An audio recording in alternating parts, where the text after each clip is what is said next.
Governor, can you tell us how many are still unaccounted for and how long will it take to identify remains?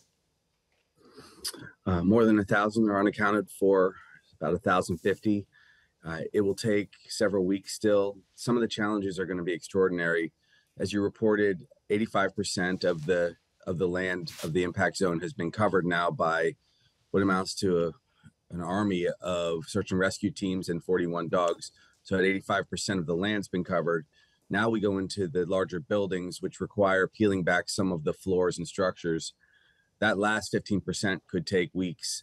We do have extreme concerns that because of the temperature of the fire, the remains of those who have died, in some cases, may be impossible to recover meaningfully. So there are going to be people that are lost forever. And right now we're working obviously with the FBI and everyone on the ground to make sure that we do what we can to assess who's missing.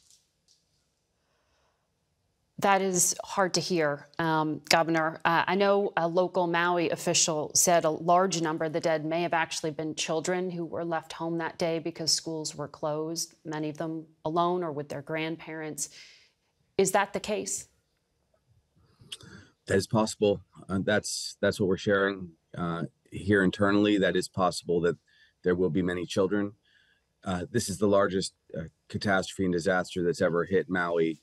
Probably it's ever hit Hawaii outside of wartime events. So we just thank everyone in the world for reaching out and supporting us through all of the ways that they can.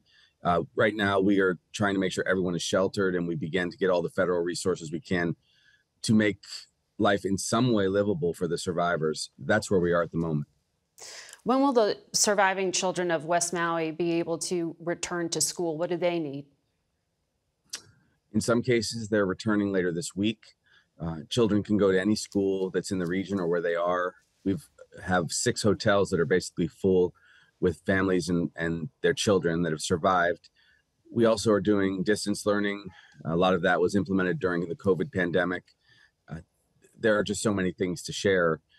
King Kamehameha Elementary School in Lahaina is burned to the ground. I mean, it's totally gone. It used to host 650 children. Some of those children have passed. Others will, of course, go to neighboring schools.